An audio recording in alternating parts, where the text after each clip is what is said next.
Selamat pagi. Tema kali ini terkait dengan demam berdarah. Suatu penyakit yang sering menjangkit di daerah pemukiman banyak penduduk. Suatu penyakit yang kasusnya meningkat saat bulan penghujan dan berakhirnya musim penghujan. Kenapa saat musim hujan kasusnya meningkat? Hal ini erat terkaitannya dengan faktor ataupun pembawa penyakit ini, yaitu nyamuk Aedes aegypti yang hidup dan berkembang biak di genangan air. Saya sendiri pernah mengalami penyakit ini, rasanya tidak enak. Badan meriang alias demam, terus tidak nafsu makan, dan yang paling tidak enak itu sendi-sendi, otot-otot pada sakit. Beruntung sekali dapat ditangani dengan baik pada saat itu. Dan Anda semua juga beruntung karena di Sinergi ada produk yang dapat membantu meningkatkan daya tahan tubuh sehingga proses pemulihan ketika terjangkit demam berdarah menjadi lebih cepat. Demam berdarah adalah suatu penyakit yang disebabkan oleh virus yang ditularkan lewat gigitan nyamuk Aedes aegypti. Nyamuk Aedes aegypti yang sudah terinfeksi virus dengue dapat menularkan virus tersebut ketika menggigit manusia, yang kemudian menjadi penyebab penyakit demam berdarah. Nyamuk Aedes aegypti yang betina yang lebih sering menggigit manusia karena membutuhkan darah untuk memproduksi telur. Ciri-ciri nyamuk Aedes aegypti diantaranya memiliki bentuk relatif kecil. Ciri khas pada nyamuk ini yaitu adanya corak loreng-loreng putih dan hitam pada kaki dan bagian tubuh lainnya. Nyamuk Aedes aegypti lebih suka tinggal di tempat yang dapat menampung air dan berwarna gelap yang terletak di tempat yang teduh. Lokasi favoritnya itu di dalam memproduksi telur, yaitu di tangkai pohon, lubang pohon, dan tempat penampungan air yang tidak tertutup. Penyebab demam berdarah. Penyakit demam berdarah atau DBD disebabkan oleh virus dengue yang ditularkan oleh jenis nyamuk Aedes aegypti. Virus dengue sendiri terbagi menjadi 4 strain atau 4 tipe, yaitu Den 1, Den 2, Den 3, dan Den 4. Ketika Anda terjangkit salah satu tipe, maka setelah pulih, tubuh Anda sudah membentuk kekebalan seumur hidup terhadap tipe tersebut. Namun, Anda belum sepenuhnya aman dari DBD karena masih ada atau masih berpotensi menderita sakit DBD kembali oleh tipe yang berbeda. Bahkan peluang Anda untuk mengalami kondisi yang lebih serius seperti DBD berat menjadi sedikit lebih tinggi. Populasi penduduk yang terus bertambah dan mobilitasnya yang terus meningkat telah menyebabkan virus ini menyebar luas di dalam kelompok-kelompok yang berbeda. Virus dengue umumnya berkembang biak dalam genangan air, baik itu genangan air yang ada di lingkungan luar rumah seperti waduk atau selokan yang tidak mengalir, maupun di dalam rumah seperti di bak mandi. Selain itu, DBD biasanya berkembang di wilayah yang tingkat sanitasinya buruk, seperti di kota-kota berpenduduk padat yang terletak di negara-negara berkembang seperti Indonesia. Cara penularan. Seorang yang di dalam darahnya mengandung virus dengue merupakan sumber penularan DBD. Virus ini berada dalam darah selama 4-7 hari. Bila penderita DBD digigit nyamuk penular, maka virus dalam darah akan ikut terisap masuk ke dalam lambung nyamuk. Selanjutnya, virus akan memperbanyak diri dan tersebar di berbagai jaringan tubuh nyamuk, termasuk di dalam kelenjar liurnya. Kira-kira 1 minggu setelah mengisap darah penderita, nyamuk tersebut siap menularkan kepada orang lain. Virus ini akan tetap berada di dalam tubuh nyamuk sepanjang hidupnya dan menjadi penular atau infektif. Siang hari merupakan waktu nyamuk Aedes aegypti aktif menggigit manusia. Umumnya, nyamuk Aedes aegypti mulai beraktivitas sekitar 2 jam setelah matahari terbit dan beberapa jam sebelum matahari terbenam. Walau demikian, bukan tidak mungkin nyamuk Aedes aegypti menggigit di malam hari, khususnya di tempat yang berpenerangan baik. Gigitan nyamuk Aedes aegypti sering tidak kita sadari, karena nyamuk ini menghampiri dari belakang dan menggigit di bagian siku atau pergelangan kaki. Sebenarnya selain manusia, nyamuk Aedes aegypti juga menggigit hewan peliharaan, khususnya mamalia. Ini contoh tempat-tempat yang bisa menjadi tempat berkembang biaknya nyamuk Aedes aegypti. Tempat penampungan air untuk keperluan sehari-hari seperti drum, tangki, tempayan, bak mandi atau WC, dan ember. Tempat penampungan air bukan untuk keperluan sehari-hari, seperti tempat minum burung, vas bunga, barang-barang bekas, seperti ban, kaleng, botol, plastik, dan lain-lain. Tempat penampungan air alamiah, seperti lubang batu, pelepah daun, tempurung kelapa, potongan bambu, dan lain sebagainya. Gejala demam berdarah. Masa inkubasi virus dengue bisa berlangsung sekitar 4 hingga 7 hari. Masa inkubasi adalah jarak waktu antara virus pertama masuk ke dalam tubuh sampai gejala pertama muncul. Gejala demam berdarah atau DBD umumnya akan terlihat pada 3 hingga 14 hari setelah masa inkubasi tersebut, dan biasanya diawali dengan demam tinggi yang bisa mencapai suhu 40 atau 41 derajat Celcius. Beberapa gejala DBD yang lainnya adalah tubuh menggigil, sakit kepala parah, munculnya bintik-bintik merah pada kulit, sakit tenggorokan, hilang nafsu makan, nyeri pada perut dan mual-mual, wajah yang berwarna kemerahan, nyeri hebat pada otot punggung bawah, lengan hingga kaki, nyeri hebat pada tulang dan sendi, rasa sakit bagian belakang mata, pendarahan yang tidak wajar seperti gusi berdarah, mimisan, atau darah pada air seni. Bila berat, dapat terjadi muntah atau buang air besar berdarah.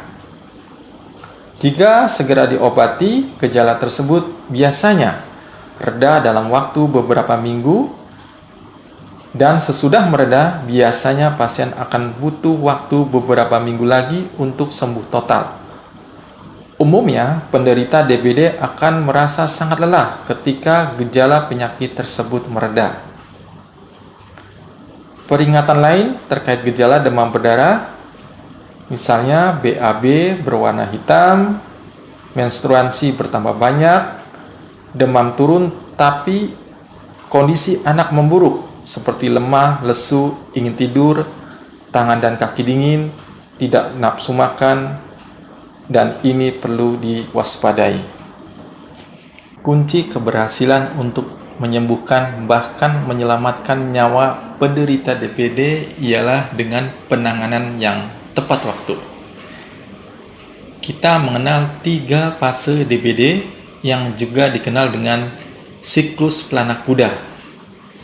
Ini bisa menjadi langkah awal di dalam penyembuhan DBD. Istilah siklus pelana kuda sendiri dibuat supaya kita lebih mengenal grafik naik turun panas yang dialami oleh penderita DBD. Siklusnya yaitu sebagai berikut. Fase demam, hari pertama sampai hari ketiga.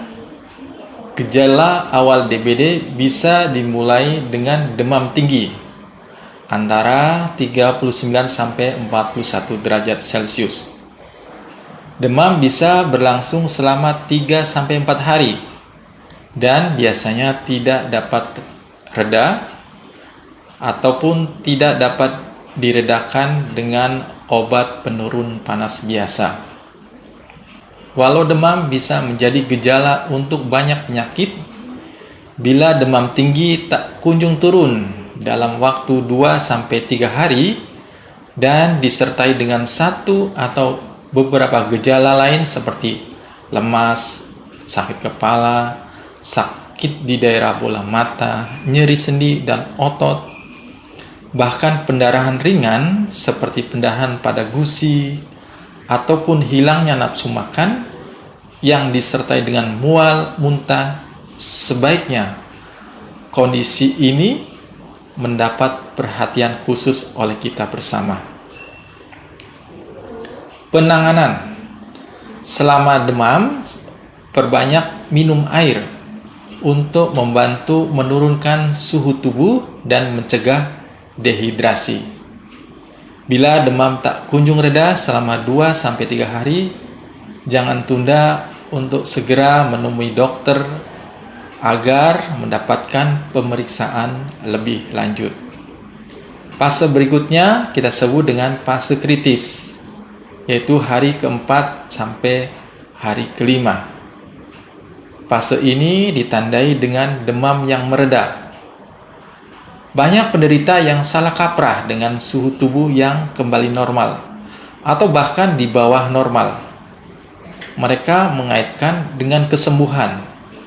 Padahal penderita sedang memasuki masa di mana risiko tertinggi dari DBD dapat terjadi. Saat penderita memasuki fase ini, pembuluh darah mengalami pelebaran dengan efek munculnya ruam atau bintik merah pada kulit. Itulah yang sebenarnya menyebabkan suhu tubuh menurun. Padahal saat penderita sudah memperlihatkan tanda ruam atau bintik merah pada kulit, tandanya penderita sedang berada dalam masa kritis. Bila ditangani dengan cepat dan tepat, fase kritis bisa berlangsung tidak lebih dari 24 jam sampai 48 jam. Sebagian besar komplikasi yang timbul selama fase ini ialah pendarahan dan kelainan metabolik seperti penurunan kadar kalsium di dalam darah, penurunan gula darah, atau bahkan peningkatan gula darah. Jadi bisa terjadi hipokalsemia, hipoglikemia, ataupun hiperglikemia. Pada fase ini, penanganan medis sudah harus didapatkan oleh penderita. Keterlambatan dalam penanganan bisa menyebabkan kematian mendadak pada penderita. Jadi sangat harus diwaspadai. Fase berikutnya yaitu fase penyembuhan, hari ke-6 sampai hari ke-7. Ini berakhirnya fase kritis, ditandai dengan suhu tubuh yang kembali naik. Dalam fase ini, denyut nadi menguat, pendarahan berhenti, dan terjadinya perbaikan fungsi tubuh lainnya. Beberapa penderita mengaku nafsu makan mereka mulai kembali. Berkurangnya bintik atau ruam merah pada kulit. yang perlu diperhatikan, penanganannya, pemeriksaan masih diperlukan untuk melihat perkembangan penyembuhan. Walau DBD bisa menimbulkan komplikasi, dengan mendapatkan perawatan yang tepat, DBD bisa sembuh tanpa meninggalkan gejala sisa. Bagaimana tata laksana demam berdarah? Bila ada demam mendadak kurang dari 7 hari, tidak diiringi infeksi saluran pernapasan atas, namun ada kedaruratan seperti syok, kejang, kesadaran menurun, dan pendarahan, maka segera dirawat inap. Bila tidak ada kedaruratan, maka dilakukan uji tourniquet, suatu metode diagnostik klinis untuk menentukan kecenderungan pendarahan pada pasien. Jika hasilnya positif dan trombosit kurang dari 100.000, maka perlu rawat inap. Dan bila trombosit di atas 100.000, boleh rawat jalan dan kontrol tiap hari sampai demam reda. Bila demam tidak kunjung reda sampai lebih dari 3 hari, periksa hemoglobin, hematokrit, leukosit, dan trombosit.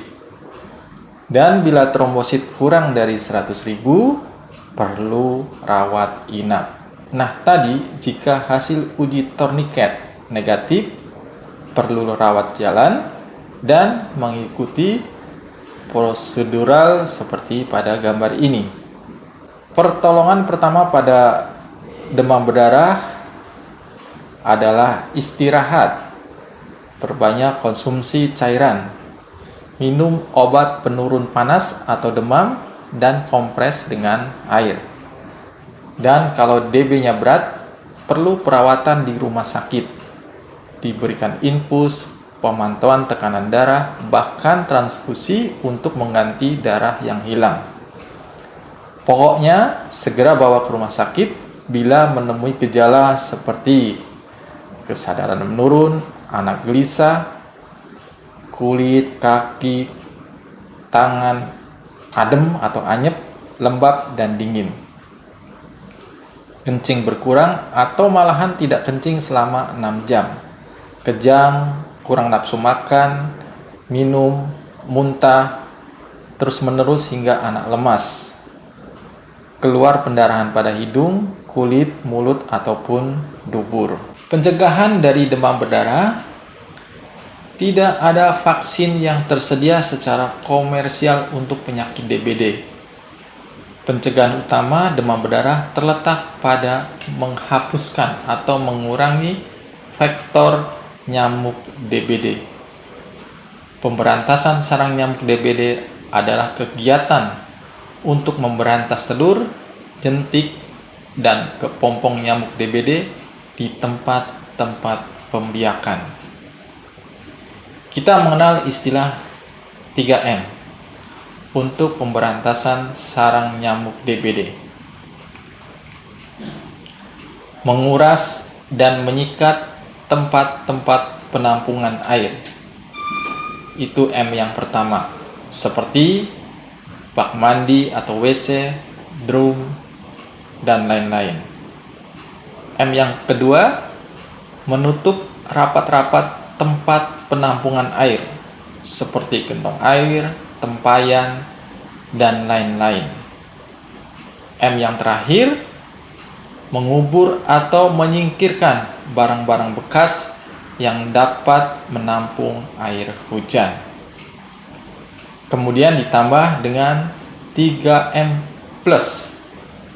yaitu mengganti air pas bunga, tempat minum burung, atau tempat lainnya yang sejenis seminggu sekali. Mungkin kalau burung nggak seminggu sekali ya. Kemudian memperbaiki saluran dan talang air yang tidak lancar atau rusak. Nah, ini seringkali sampah-sampah daun ada di talang. Menutup lubang pada potongan bambu atau pohon dengan tanah. Menaburkan bubuk larvasida. Memelihara ikan pemakan jentik di kolam atau bak penampung air. Memasang kawat kasa. Menghindari kebiasaan menggantung pakaian di dalam kamar. Nah, ini sering sekali dilakukan oleh kita semua. Menggunakan kelambu dan memakai obat yang dapat mencegah gigitan nyamuk. Produk yang sangat baik untuk membantu meningkatkan daya tahan tubuh saat wabah DBD, saat kita terjangkit DBD, yaitu antara lain Chlorophyll Plus dan Colostrum. Produk lainnya silakan saja sesuai kebutuhan. Chlorophyll dapat membantu menambah cairan tubuh sehingga terhindar dari dehidrasi. Di sisi lain, chlorophyll juga dapat membantu meregenerasi sel, membantu memperbaiki jaringan yang rusak. Sedangkan colostrum penting sekali untuk peningkatan daya tahan tubuh, sehingga virus tidak berkembang biak dengan baik. Banyak laporan mereka yang mengkonsumsi kedua produk ini saat terkena demam berdarah, pemulihannya menjadi lebih cepat. Demikian pembicaraan saya kali ini. Semoga bermanfaat. Selamat pagi untuk kita semua.